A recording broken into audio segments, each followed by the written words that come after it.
গত শুক্রবার পূর্ব বর্ধমান জেলার সিএমওএইচ অফিসের সামনে জমায়েত হয়ে সিএমওএইচকে ডেপুটেশন দিলেন পশ্চিমবঙ্গ আশাকর্মী ইউনিয়নের বর্ধমান জেলার আশাকর্মী সংগঠন। ডেপুটেশনের মূল বিষয়বস্তু ছিল সরকার কর্তৃক দীপাবলির উপহার হিসেবে মোবাইল বিষয়ক যে প্রকল্প চালু করেছিলেন সেই মোবাইল সংক্রান্ত সমস্যার জন্য 11 দফা দাবির ভিত্তিতে বর্ধমান সিএমওএইচকে ডেপুটেশন দিলেন। স্কিম ওয়ার্কার ফেডারেশন অফ ইন্ডিয়ার সদস্য ঝর্ণা পাল বলেন, আমাদের দাবি না মানা হলে 23 ডিসেম্বর থেকে আমরা আন্দোলনে যাব এবং বৃহত্তর আন্দোলন হবে সমগ্র জেলার আশা কর্মীদের নিয়ে। পূর্ব বর্ধমান থেকে সমীর কুমার পাত্রের report, crime press Bengal news. আজকে আপনাদের কি নিয়ে ডেপুটেশন? আজ আমরা এখানে scheme workers federation of India তার দুটো স্কিম, পশ্চিমবঙ্গ আশাকর্মী ইউনিয়ন এবং পশ্চিমবঙ্গ পৌর স্বাস্থ্যকর্মী কন্ট্রাকচুয়াল ইউনিয়নের পক্ষ থেকে আজকে আমরা এখানে সিএমওএইচের কাছে আমরা বিক্ষোভ এবং ডেপুটেশন কর্মসূচি ছিল এবং সাথে সাথে এই বিক্ষোভ কর্মসূচি আমাদের জেলা শাসকের কাছেও ছিল। আমরা জেলা শাসকের কাছে দিয়ে এখানে আমরা এসেছি। কি দাবি নিয়ে ডেপুটেশন দিলেন আজকে? যে দাবি আপনারা জানেন যে দীপাবলির উপহার হিসাবে আজকে 5 বছর আগে যে টাকা মোবাইলে কাজ করানোর জন্য মোবাইলের টাকা দেওয়ার কথা, সেই টাকায় কিছুদিন আগে 10,000 টাকা দেওয়া হয়েছে। তার জন্য 11 রকমের শর্ত যুক্ত করা হয়েছে, সম্মানজনক, অসম্মানজনক, এবং যেখানে অলরেডি বেশিরভাগ মেয়েরা যাদেরকে স্বাস্থ্য ভবন এবং আমাদের জেলা স্বাস্থ্য দপ্তর বাধ্য করেছিল মোবাইলে কাজ করার জন্য, আজকে সেই ফোনগুলোকে কয়েক মাস আগে, 1 মাস 6 মাস আগেও কেনা ফোনগুলোকে রিজেক্ট করে এই 10,000 টাকায় বাধ্য করছে। সেই ডেট ডিসেম্বরের 29 তারিখ পর্যন্ত আছে, তা সত্ত্বেও জোর জবরদস্তি এখনই ফোন কেনা, না হলে ট্রেজারিতে তাদের হাতে ফর্ম দিয়ে দিচ্ছে সেই টাকা ফেরত দেওয়ার জন্য। এটা একটা দাবি। মার্চ মাস থেকে ফোনের বিল 200 টাকা। আজকে যদি এই ফোন ব্যবহার করা হয় মিনিমাম 399 টাকা রিচার্জ না হলে কোনো কাজ করা যাবে না। এই 200 টাকাই বাকি। তার সাথে এই কাজ করার জন্য তারা ফরমান জারি করছে। সাথে সাথে রয়েছে ইনসেন্টিভের টাকা কাজ করিয়ে। আজকে আমরা সিএমওএইচ উনি বলতে বাধ্য হয়েছেন যে আশাদেরই শুধু টাকা বাকি আছে, বাকি আর কোনো কেউ টাকা বাকি থাকে না। সব থেকে বেশি কাজ করে আশারা, আর আশাদেরই টাকা বাকি। তারা অজুহাত দিচ্ছেন যে রাজ্য কেন্দ্র টাকা দিচ্ছে না, তাহলে এইচএনআরএমএস স্কিমে আর অন্যান্য যারা রয়েছে তারা কি করে টাকা পাচ্ছে? ফলে এটাকে শিথিল করতে হবে। এর লড়াই শুধুমাত্র আমাদের এই দপ্তর নয়, আমরা স্বাস্থ্য ভবনেও লড়ছি থ্রু আমরা এই সিএমওএইচের মধ্য দিয়ে। ফলে আজকে আমরা আমাদের প্রতিনিধি দল আমরা গেছিলাম। স্যার বলেছেন যে তিনি দেখছেন যে 1 মাস থেকে 1 বছর পর্যন্ত যারা মোবাইল কিনেছে সেই মোবাইলটাই যাতে ব্যবহার করতে পারে, এই কাজ করার জন্য তারা ফরমান জারি করছে। সাথে সাথে রয়েছে ইনসেন্টিভের টাকা কাজ করিয়ে। আজকে আমরা সিএমওএইচ উনি বলতে বাধ্য হয়েছেন যে আশাদেরই শুধু টাকা বাকি আছে, বাকি আর কোনো কেউ টাকা বাকি থাকে না। সব থেকে বেশি কাজ করে আশারা, আর আশাদেরই টাকা বাকি। তারা অজুহাত দিচ্ছেন যে রাজ্য কেন্দ্র টাকা দিচ্ছে না, তাহলে এইচএনআরএমএস স্কিমে আর অন্যান্য যারা রয়েছে তারা কি করে টাকা পাচ্ছে? ফলে এটাকে শিথিল করতে হবে।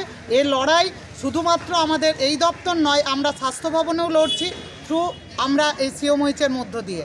ফলে আজকে আমরা আমাদের প্রতিনিধি দল আমরা গেছিলাম। স্যার বলেছেন যে তিনি দেখছেন যে 1 মাস থেকে 1 বছর পর্যন্ত যারা মোবাইল কিনেছে সেই মোবাইলটাই যাতে ব্যবহার করতে পারে। দপ্তরের সাথেও কথা বলবেন। যদিও আমরা জানি যে স্বাস্থ্য দপ্তর কিন্তু এটাকে বলেইছে যে হ্যাঁ, যারা 1 মাস 6 মাস 1 বছরের মধ্যে মোবাইল কিনেছে তারা সেই মোবাইল ব্যবহার করতে পারবে। কিন্তু তা সত্ত্বেও যেহেতু জিও হয়নি, তাই এখানে জেলাগুলো, বিভিন্ন জেলার থেকেও বেশি ব্লকগুলো জোর জবরদস্তি করে মেয়েদেরকে ফোন কেনার জন্য, এবং এমনকি আমরা দেখেছি বিভিন্ন ব্লকে মোবাইলের ব্যবসাদারদেরকে বসিয়ে সেই ঠোঙাটাও পর্যন্ত নিয়ে আসা করাচ্ছে। ফলে এইটা বলেছেন এবং বলেছেন আমরা শীঘ্রই যে আমরা ইনসেন্টিভের টাকা যাতে ঢোকে এবং মোবাইল রিচার্জ উনি আমাদের সাথে সহমত পোষণ করেছেন যে 399 টাকা দেওয়া যাতে যায়, সেটা তিনি দেখবেন। করব না, একদমই না। উনি নিজে যে মোবাইলটা ব্যবহার করেন উনি বলতে বাধ্য হয়েছেন ওই মোবাইলের অফিসের যে মোবাইল সেটার পুরো টাকা খরচ করে সরকার। তাহলে আজকে আশারা যেটা সরকারি কাজে ব্যবহার করবে তার টাকা যতক্ষণ না পর্যন্ত দেবে সরকার, ততক্ষণ পর্যন্ত আমরা কিন্তু এই মোবাইল করব না। এবং ডাটা এন্ট্রির যে কাজ করাবে এই টাকা না হওয়া পর্যন্ত, এবং আমরা মা শিশুদের নিয়ে আশারা কাজ করি, গ্রামীণ এবং পৌর আশারা মা শিশুদের কাজ, তার বাইরে ডাটা এন্ট্রি অপারেটরের কাজ আমাদের নয়। ফলে সে দাবিও আমরা করেছি, ডাটা এন্ট্রি অপারেটরের কাজ আমরা করব না। তিনি শুনেছেন এবং আমাদের এখানে জেলায় বিভিন্ন ব্লকে এবং বিভিন্ন পৌরসভাগুলিতে কাজ করতে গিয়ে মেয়েদের ওপরে, কর্মীদের ওপরে এই মেয়েদেরকে তারা যেভাবে ব্যবহার করে, ইনক্লুডিং বিওমইচ পর্যন্ত, সেইটা যাতে না হয় এবং তারা যাতে, যে মেয়েদেরকে কাজ করানোর জন্য তারা যাতে ভদ্র আচরণ করে, যদি এই আচরণ তারা নিজেরা চেঞ্জ না করেন, তাহলে কিন্তু এটা আমরা তাদেরকে ওয়ার্ন করে এসেছি, আমরা বলে এসেছি এই জিনিস চলতে পারে না। ফলে আজকে আমরা এই ডেপুটেশনের মধ্য দিয়ে, ওনারাও জানেন, আমরাও জানিয়ে এসেছি, এই 11টা শর্ত না তোলা, যতক্ষণ না তোলা হচ্ছে ততক্ষণ মোবাইল নিয়ে কোনো জোর জবরদস্তি ব্লক এবং পৌরসভাগুলোতে করতে পারবে না।